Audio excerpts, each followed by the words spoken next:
kesempatan ini juga kita mulakan Hari Belia.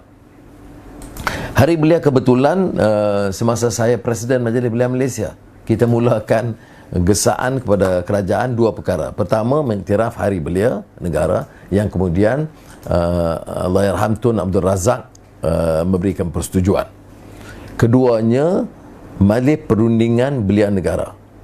Ini umpamanya semasa Tun Abdul Razak merasmikan sidang Belia Asia tatkala saya menjadi Presiden Belia Malaysia, dan diiringi oleh Menteri Belia Kebudayaan Belia dan Sukan Datuk Hamzah Abu Samah pada masa itu.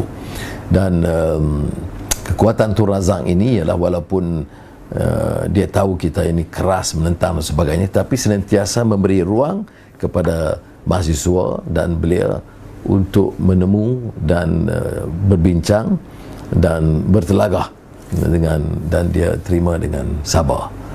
Baik, itu tahun 1971. Saya mula aktif umpamanya di Universiti Melaya, ya, dalam tentu di rangka PBMUM, Persekutuan Bahasa Melayu Universiti Melaya, kerana mempertahankan dasar bahasa kebangsaan, ya. Pada masa itu kerajaan agak lembab dalam melaksanakan dasar bahasa. Anak-anak di sekolah kebangsaan itu kemudian masuk universiti dalam jurusan Inggeris semuanya, jadi mereka akan menjadi korban. Oleh itu ada desakan penubuhan universiti kebangsaan, jadi melalui PBMUM, PMIUM, dan saya lama memimpin PKPIM, Persatuan Kebangsaan Pelajar Islam Malaysia. Dan di antara hal yang kita berlaku yang masa itu ialah Kedutaan Amerika Syarikat membantah demonstrasi, membantah campur tangan Amerika, mendukung Israel, dan kami perjuangkan nasib rakyat Palestin dan dunia Arab yang ditindas dengan sokongan Amerika Syarikat.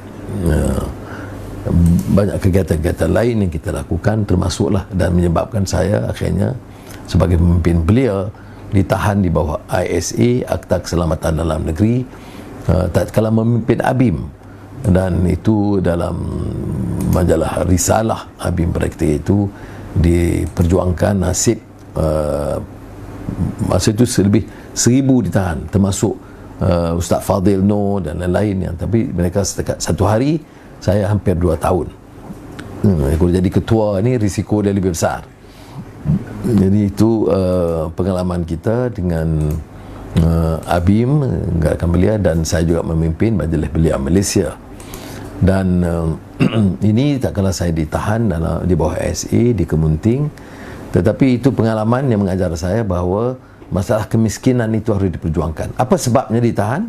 Sebab saya bangkit bersama mahasiswa dan belia membela nasib rakyat miskin, pekebun kecil getah, petani di Kedah terutamanya, di Baling, yang terhimpit kerana kesesakan hidup.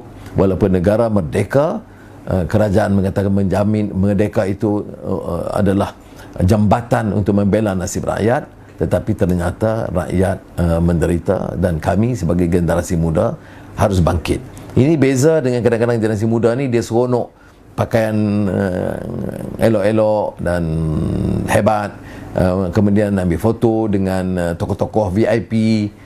Itu perjuangan mahasiswa, padahal perjuangan mereka itu adalah menjadi juru bicara conscience rakyat atau conscience of the majority. Dia mesti faham apa dia derita rakyat, apa dia kemiskinan, apa dia kesenjangan, apa dia rasuah, apa dia kezaliman. Dia mesti menolak ini dan mesti mencetuskan adilisme dalam membawa perubahan ini.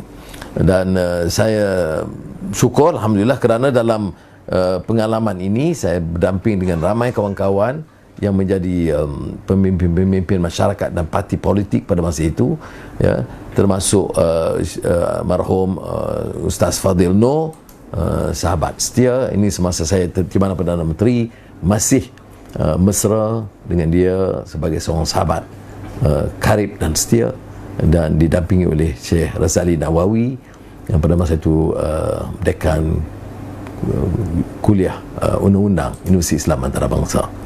Ini tak kala Tun Hussein On selaku Perdana Menteri merasmikan seminar dakwah belia Islam Asia, tak kala saya menjadi wakil Badan Belia Islam Sedunia WAMI bagi Asia Pasifik.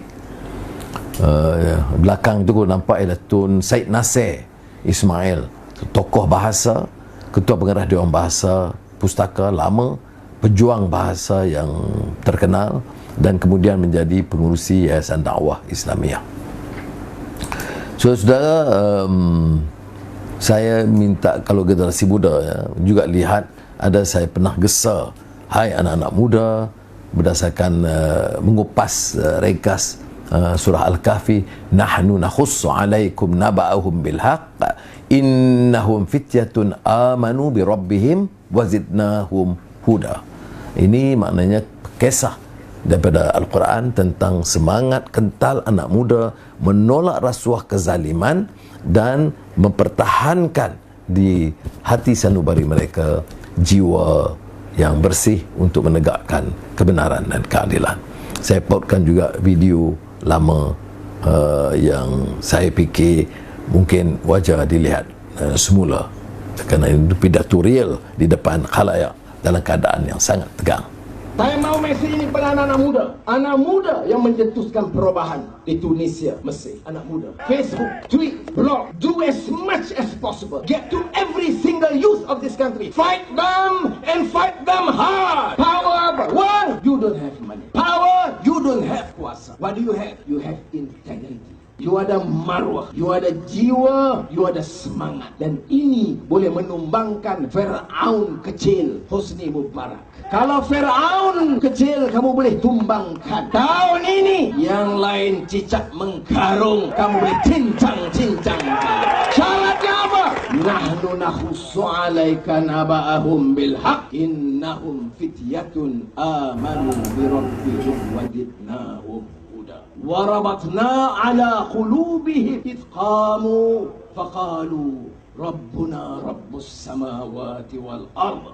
Apa maknanya? Allah menceritakan dalam Quran, biar Allah ceritakan cerita yang hak. Itu selingan sedikit gambar beberapa tahun yang lalu, saya ingat 3-4 tahun yang lalu, bila kami ditahan daripada berbicara, dihalang. Jadi saya minta kepada ketua polis pada masa itu, berilah saya ruang bercakap sedikit saja, yang lain dilarang. Jadi itulah, hai anak muda, baik,